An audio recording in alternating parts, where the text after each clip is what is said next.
மதுரையில் மாலையில் நடைபெறவுள்ள முருக பக்தர்கள் மாநாட்டில் பங்கேற்பதற்காக ஏராளமானோர் சுடும் வெயிலையும் பொருட்படுத்தாமல் திரண்டு வந்திருக்கிறார்கள். மேலும் கூடுதல் தகவல்களை எமது செய்தியாளர் ராஜ்குமார் வழங்க கேட்போம். ராஜ்குமார், அங்கு இருக்கக்கூடிய சூழல் என்ன? விரிவான தகவல்களை பகிர்ந்துங்க.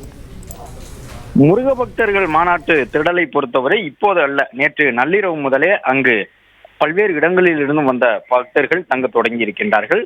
அதிலும் குறிப்பாக இன்று காலை முதலே கடும் வெயில் இருந்தாலும் வெயிலையும் பொருட்படுத்தாமல் இருக்கைகள் முன்பாக அமர்ந்து மாநாடு தொடங்கக்கூடிய நேரத்தை எதிர்பார்த்து அவர்கள் காத்திருக்கின்றார்கள்.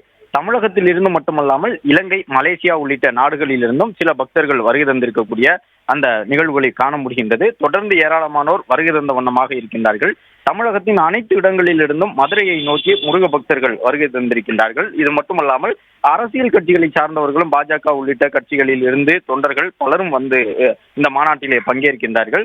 ஆந்திர மாநிலத்தினுடைய துணை முதலமைச்சர் பவன் கல்யாண் சிறப்பு அழைப்பாளராக மாநாட்டில் பங்கேற்க இருக்கின்றார். முருக பக்தர்கள் மாநாட்டுக்கு வருகை தந்த அனைவருமே அங்கு வைக்கப்பட்டிருக்கக்கூடிய முருகப்பெருமானுடைய திருவுருவ படத்திற்கு முன்பாக சென்று வணங்கிதான் செல்லுகின்றார்கள்.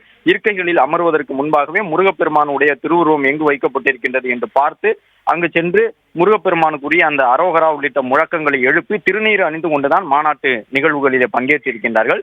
அதிலும் குறிப்பாக இந்த மாநாடு ஏற்பாடு செய்தவர்கள் ஒரு பணியை சிறப்பாக செய்திருக்கின்றார்கள். அதாவது அறுபடை வீடுகளின் முருகனையும் தத்ரூபமாக காட்சிப்படுத்தக்கூடிய வகையிலே பழனி முருகன் என்றார், அவர் ராஜகோலம் பூணும் போது எப்படி இருப்பார் என்பதை தத்ரூபமாக காட்டக்கூடிய வகையிலே பழனி முருகப்பெருமான் ராஜதோரணையோடு இருக்கக்கூடிய விதமாகவும், அதே போன்று பழமுதிர்ச்சோலை, திருச்செந்தூர், திருப்பரங்குன்றம், சுவாமிமலை, திருத்தணி உட்பட 60 கோவில்களில் முருகப்பெருமான் எப்படி இருப்பாரோ அந்த திருக்கோலத்தோடு முருகப்பெருமானை காட்சிப்படுத்தி இருக்கின்றார்கள்.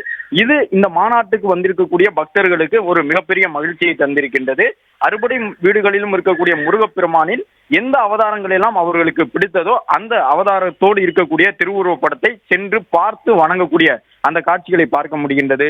1,00,000க்கும் மேற்பட்டவர்கள் இந்த மாநாட்டிலே பங்கேற்பார்கள் என்று எதிர்பார்க்கப்பட்டு வரக்கூடிய நிலையில் 3000 காவலர்கள் தொடர்ந்து பாதுகாப்பு பணியிலே ஈடுபட்டு இருக்கின்றார்கள்.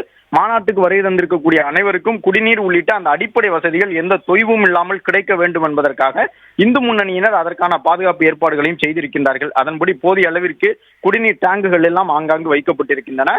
பாஜகவின் முக்கிய தலைவர்கள் உள்ளிட்டவர்களும் வருகை தர தொடங்கியுள்ளனர். நன்றி ராஜகுமரன், விரிவான தகவல்களுக்கு. பிளே ஸ்டோர் மற்றும் ஆப் ஸ்டோரில் இருந்து பாலிமர் செயலியை QR கோடு மூலம் பதிவிறக்கம் செய்யுங்கள். செய்திகளை உடனுக்குடன் பெறுங்கள்.